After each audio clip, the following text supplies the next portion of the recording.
నమస్తే. నేను మీ కార్తీక్. అంటే మనకిప్పుడు 16వ శతాబ్దం నాటి దేవాలయం అండి ఇది. ఇది మనకి చౌలుల్లో ఉన్న భీములు అనే ఆయన దీన్ని నిర్మించారన్నమాట. ఇంతకసలు ఈ దేవాలయం ఎక్కడుంది అని అనుకుంటున్నారా? ఈ దేవాలయం ఇంతకి మనకి భీమవరం నుంచి 2 కిలోమీటర్ల దూరంలో ఉన్న గుణుపూడు గ్రామంలో మనకి కనిపిస్తుందండి.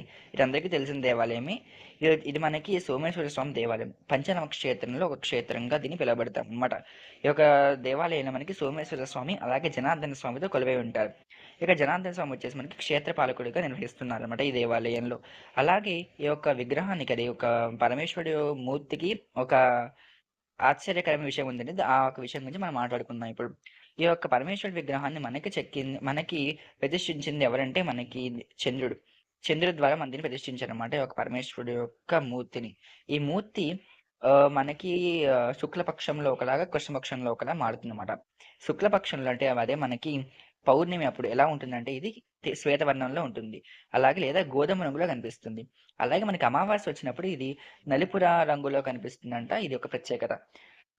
ఇంకా ఈ గుడి గురించి మాట్లాడుకోవాలంటే కార్తీక మాసంలో అయితే ఈ గుడిలో జనాలతో అల్లాడిపోతూ కిక్కిర్లేసిపోతూ ఉంటుందన్నమాట ఈ గుడి.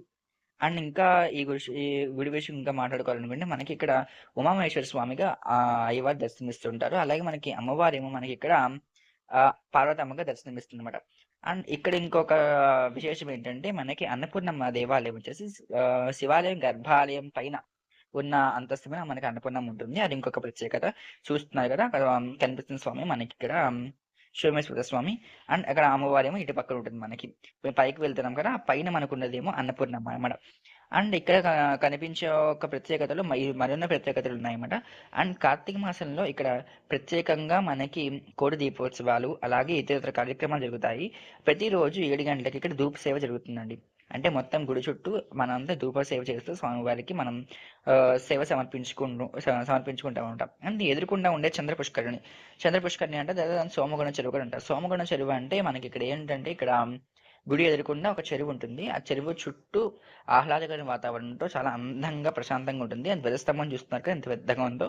ఇప్పుడు చూసేది సోమగుండం చెరువు అనమాట. ఈ సోమగుండం చెరువు చుట్టూ మంచిగా ఇంకా వాక్ ఏరియా పెట్టారు. ఆ వాక్ ఏరియా చుట్టూ జనాలందరూ వాకింగ్ చేస్తూ ఉంటారు. లోపల చాలా ఒక కూర్మాలు ఉంటాయండి. కూర్మాలు తెలుసు చాలా మందికి. తోటాయిస్ ఉంటాయి. ఆ అసలు ఈ గుడికి పంచనామ క్షేత్రంగా ఎందుకు పేరు వచ్చిందంటే ఈ గుడిలో మనకి 5 నదులు ఉంటాయండి. అలాగే మనకి చంద్ర పుష్కరంలో స్నానం చేస్తే పాపాలు పోతాయని మనకి పురాణం ప్రకారం తెలుస్తుంది. నాకు ఈ వీడియో నచ్చితే లైక్ చేయండి, షేర్ చేయండి, సబ్స్క్రైబ్ చేయండి. నేను మీ కార్తీక్.